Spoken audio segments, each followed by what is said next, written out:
We want to go to the story now of an 8-year-old migrant girl who died in custody of U.S. Border Patrol back in May. Her name is Anadith Danay Reyes Alvarez. U.S. Customs and Border Protection is now investigating her death and have admitted to that the system failed to protect her. Her parents say they believe their pleas for help were ignored because they were Black. They met with our CBS News correspondent Lilia Luciano in New York City, where they continue to seek asylum. Si hubieran llamado a la ambulancia antes, yo sé que mi hija estuviera aquí conmigo. If they had called the ambulance sooner, you know your daughter would be here. Mabel Alvarez says she lost count of the times she begged for an ambulance to take her 8-year-old daughter, Anadith, to the hospital over multiple days. Cuando ellos quisieron llamar a la ambulancia, When they finally wanted to call the ambulance took about 5 minutes. That's when I realized how close the hospital was to us and that they could have done something. The family, originally from Honduras, migrated to Panama, where Anadith was born. Mabel and her husband Russell say their situation there became unlivable and felt forced to migrate north. They took a 5-month journey across Mexico.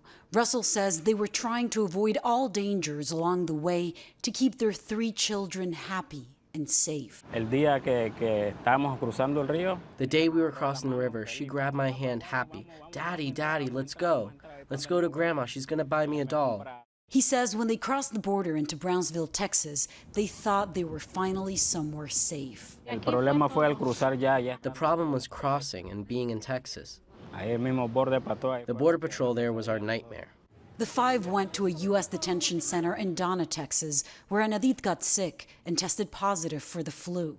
They were then moved to a Border Patrol station in Harlingen, Texas, for isolation. había otros niños There were other sick kids there y muy frío. and very cold, Eso le so that made her get worse.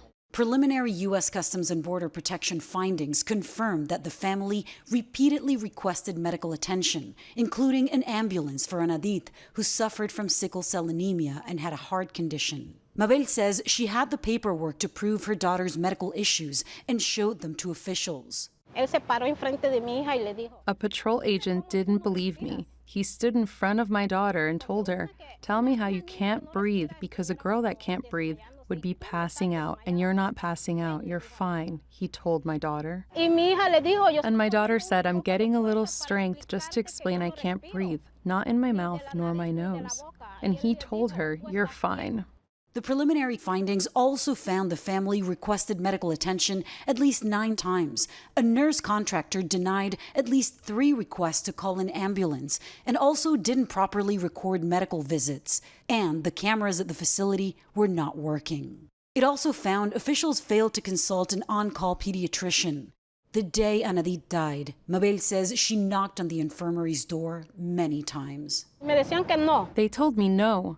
They wouldn't call an ambulance until she passed out, not before.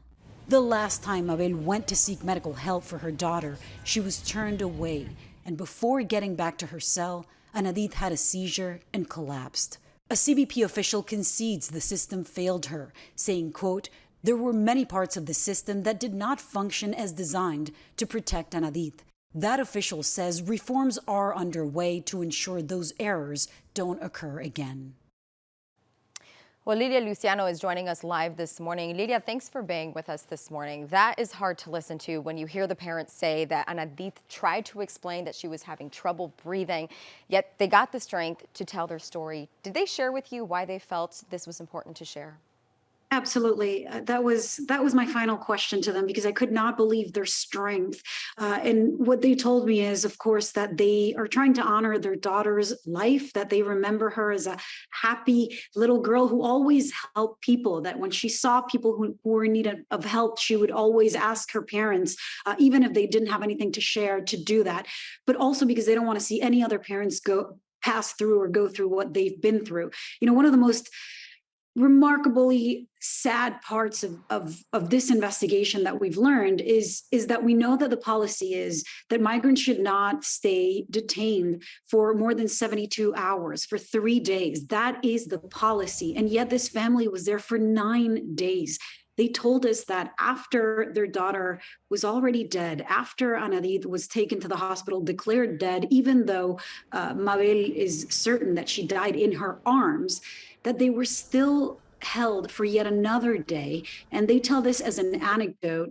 There were no cameras there. We can't corroborate this information, but they tell us that they were made to clean a cell of the trash of other people after their daughter was already dead, before they were released. They are asylum seekers. Seeking asylum is a legal process in this country, and they said that they were treated inhumanely. And it's just heartbreaking to also think that they thought they would be safe here in the U.S. The other part to this, the mother said she believes she was discriminated. You also spoke with the founder of the Haitian Bridge Alliance. What did they tell you about the treatment of immigrants under this current administration? You know, what they say is that they have expected to have a more humane treatment, that is what the Biden administration was running on when dealing with the border.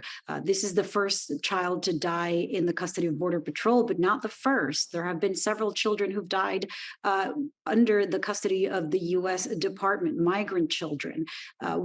What I heard from Gerlin from the Haitian Bridge Alliance is that she says there's a history, and it hasn't changed, of racial discrimination when it comes to Haitian migrants, when it comes to migrants of African descent. This is a Garifuna family. They're originally from the Garifuna community in Central America, in Honduras.